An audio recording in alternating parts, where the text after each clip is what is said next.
Welcome to the Renderworks Getting Started Guide. The first chapter here will be covering Renderworks Cameras, but just a quick note about the chapters in this guide. You don't require the previous chapter to go to the next chapter. They all work independently of each other, unlike the other industry series guides where you have to go from beginning to end. If you want to later, it's easy to just reference a particular chapter and just do the exercises there if there's something new you'd like to learn. Otherwise, go ahead and follow them in order the way we've put them here. We've tried to order them such that it'll give you the most experience with the most important tools in an order that sort of makes sense.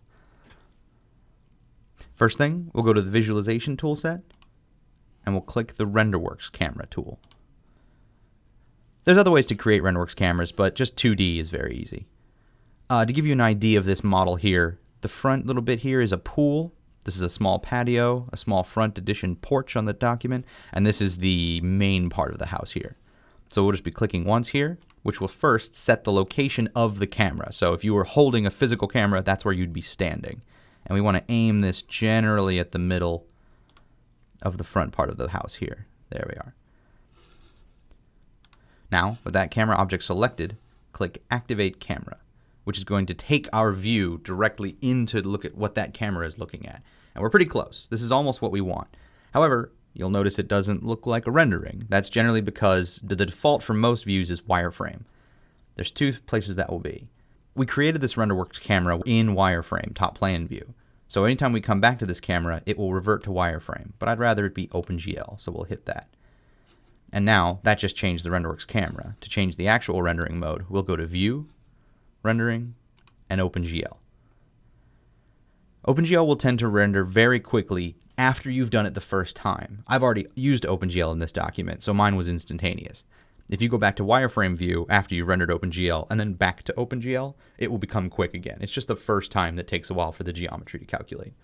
This angle is actually pretty good, but we've accidentally deselected the camera. So we'll go back to top plane view,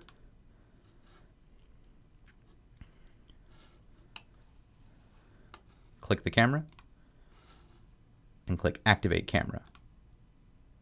You'll notice now it stays in OpenGL view because we set that rendering mode here. We want to tweak this just a little bit, so we'll click Fine Tune Camera View, and you'll notice the render mode stayed here in OpenGL. You could change this back to wireframe if you really wanted to, but OpenGL, I find at least, is the easiest to do camera work in. We're a little off-center, and I want to look straight on at the building, so we're going to move the camera to the right slightly.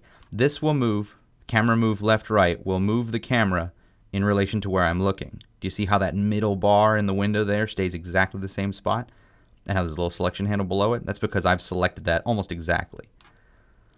We also want to go up just a little bit. Now, the camera height controls how high up and down the camera actually is, the camera itself. The look-to height, or what we're aiming at, stays the same. If we want to change the look-to height, you'll see we nose up and nose down a little bit. But right about in the middle is what we want. We want a little bit of sky and a little bit of grass. There we are. Now, camera distance and focal length, we can touch a little bit here, but we'll pretty much leave them at these defaults going ahead. If you drag the camera distance closer, you'll see it just physically moves the camera in, and dragging it to the left physically moves the camera out. Now, that's not the same as zoom, which is down here a little lower. For zoom, which is generally set at the focal distance, you'll see the perspective starts to skew pretty significantly as I go in and as I go out. That's different than simply moving the camera in and out. We'll frame us back up the way we were. There we are. And there we go. Generally, you're not going to mess with perspective too very much. The default normal perspective, which is this that we have right here, is generally okay. But you can tweak it slightly if you want. You'll see the objects just sort of point shift in and out of each other. But the object we're focusing on, of course, stays exactly where it is, same as if you were focusing on that with a regular camera. We'll click OK, and now our camera has all the settings we left with it. What we're going to do is we're going to create another camera. However, we want to make sure we deactivate this camera first. If we don't do that, then when we move around, we would accidentally drag that camera with us and lose this angle that we had already set up. So I'll click away, or hit X twice on the keyboard to deselect all objects. Now we'll go to the walkthrough tool, and we're going to take a little stroll inside the building. We'll switch to gamer mode here, and in gamer mode, you click once with the mouse, and the view locks to your cursor. And you can see we can move around here. We're just turning. We don't actually move where we are in this mode. It just changes where we're facing. And you can also use the W, A, S, and D keys. In this case, we'll do A to slide to the left a little bit. And then we'll press W to move forward a little bit. We're going to be going into the second floor close to us. And now the Z and C keys are used to go up and down. So we'll hit Z a few times to zoom up. Got us on the second floor. And we're going to be moving into the building. We'll use D to strafe to the right there while we have the mouse selected. And then we'll use S to back up. We really just want to get a view of this room very briefly. There we are. Now, we didn't bring the camera with us, so we'll want to create another camera. However, rather than going back into top plan, which we really don't want to do because we have the view the way we want it, we'll just take the Renderworks camera and we'll literally just draw it right here on the table. That won't matter because we're going to click this button, Match Current View. The camera has now taken our view, and if we click Activate Camera, you'll see that it goes to wireframe since we had it defaulting to wireframe. But these blue corners have showed up again like they did last time. They indicate that you have a camera active. We'll change this to OpenGL like we had it before. And then we'll change the current rendering with this other menu to OpenGL. And if we wanted to, we could use fine tune and we could adjust this camera angle like we did the last one. But this is pretty close to what we want. This is referred to as an interior scene. The other camera is referred to as an exterior scene. But now I'll show you what the reason is we set up cameras. We'll deselect everything. Then we'll go back to top plan view.